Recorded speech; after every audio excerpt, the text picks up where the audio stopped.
Assalamualaikum warahmatullahi wabarakatuh.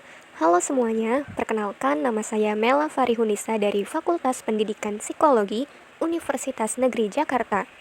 Saya saat ini sedang mengikuti kegiatan magang Kampus Merdeka di salah satu perusahaan distribusi alat berat terbesar di Indonesia.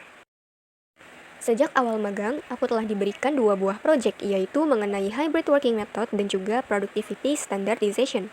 Dan pada kesempatan kali ini, aku akan lebih fokus pada permasalahan standarisasi produktivitas. Simak baik-baik ya. Jadi, saat ini, perusahaan tempatku magang menggunakan pengukuran full-time equivalent atau FTE untuk menghitung skor dari produktivitas karyawannya. Namun, saat ini FTE sendiri dianggap sudah tidak relevan dengan kebutuhan perusahaan, sehingga aku harus mencari kira-kira apa ya yang bisa digunakan untuk mengukur produktivitas ini dengan cara yang lebih efektif, efisien, dan juga lebih akurat. Nah, ini ada beberapa kekurangan dari pengukuran produktivitas menggunakan FTE ya teman-teman. Pertama, FTE ini tidak dapat mengukur kualitas output yang dihasilkan karyawannya. Hal itu dikarenakan perhitungan FTE ini diukur berdasarkan jam kerja saja, sehingga semua aktivitas karyawan akan berujung dikonversi menjadi satuan waktu. Misalnya, aktivitas seorang karyawan ialah membuat struktur organisasi selama 2 jam, lalu membuat bahan presentasi acara ulang tahun perusahaan selama 1 jam, maka dari kegiatan tersebut kita dapatkan waktu kerja selama 3 jam. Berdasarkan waktu saja, tidak ada pengukuran kualitas dari struktur organisasi dan juga bahan presentasi tadi. Nah, kelemahan kedua ialah FTE ini tidak dapat mengukur kompetensi karyawan, lagi-lagi karena FTE ini berdasarkan waktu ya teman-teman. Misalnya, karyawan A berhasil memenuhi tugasnya dalam waktu 5 jam saja, namun karyawan A ini tidak dianggap lebih produktif dibandingkan karyawan B yang berhasil memenuhi tugasnya dalam waktu 7 jam. Sebenarnya, karyawan A jelas-jelas lebih kompeten ya dari karyawan B, namun hal tersebut tidak terlalu terlihat nih dari FTE. Kelemahan ketiga ialah sebenarnya perhitungan FTE ini sangat cocok untuk posisi administratif yang memang sifatnya lebih bersifat rutin. Sedangkan untuk posisi lain misalnya seperti analis, FTE ini menjadi kurang cocok. Apa ya dampaknya jika perusahaan tidak segera mengembangkan standar pengukuran yang terbaru? Pertama, perusahaan dapat kesulitan menilai kompetensi dari karyawannya. Lalu, kualitas output suatu pekerjaan juga tidak terlihat nih, serta perusahaan menjadi kesulitan mengembangkan strategi untuk mengembangkan sumber daya manusia ke depannya. Oleh sebab itu, saya membuat eProd atau Employee Productivity, yaitu sebuah kalkulator digital berbasiskan website untuk menghitung produktivitas karyawan menjadi lebih efektif dan efisien. eProd akan menggunakan OLE atau Overall Labor Effectiveness sebagai basis perhitungannya. OLE sendiri ialah pengukuran produktivitas yang variabelnya cukup lengkap nih, yaitu ada availability, performance, dan juga quality. Pertama ada availability, yaitu ketersediaan dalam bentuk waktu yang berarti jumlah waktu yang dihabiskan oleh tenaga kerja dalam bekerja. Kedua, ada performance atau kinerja, yaitu jumlah output secara kuantiti yang dihasilkan oleh karyawan. Terakhir, ada kualitas, yaitu output yang sempurna dan sesuai dengan harapan dari leadernya. Berikut ini adalah gambaran visual dari website eProd.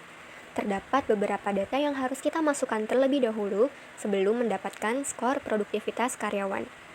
Pertama, kita harus mengisi data diri karyawan seperti nama lengkapnya, NRP, asal departemennya, dan juga asal divisinya. Selanjutnya, kita harus mengisi data total jam kerja karyawan.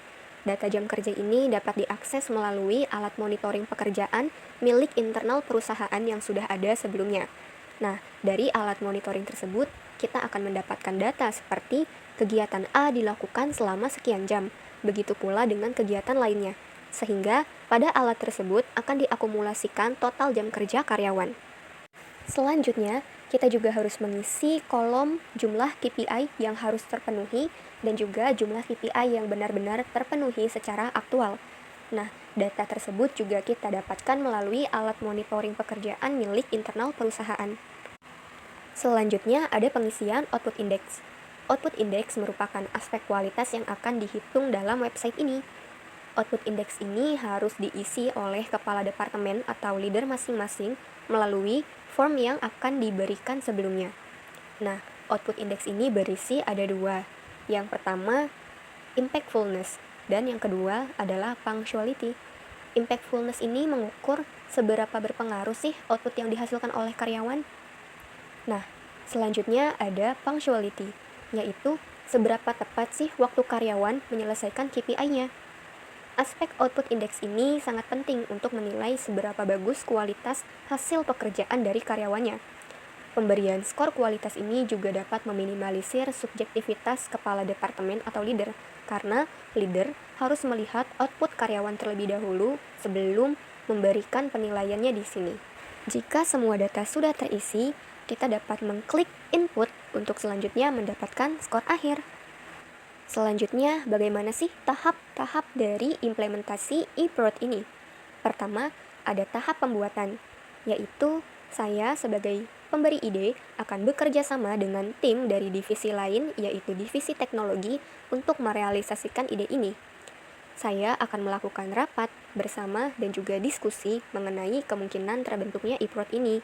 Lalu, diskusi juga akan dilaksanakan secara rutin hingga website ini selesai dibuat. Tahap kedua yaitu tahap pelaksanaan.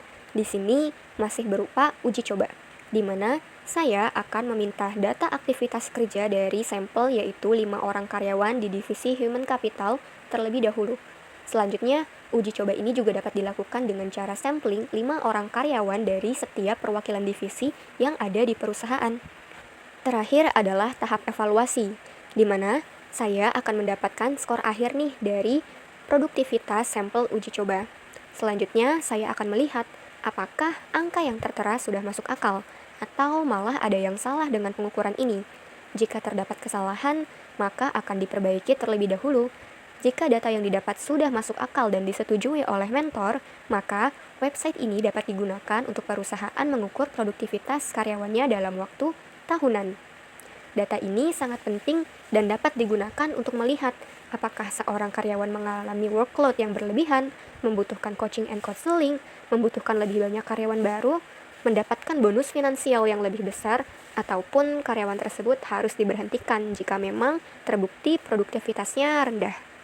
Berdasarkan pemaparan tadi, dapat saya simpulkan bahwa eProd ini berpotensi efektif dan efisien serta lebih akurat dalam mengukur produktivitas karyawan. Terima kasih, sampai jumpa semuanya.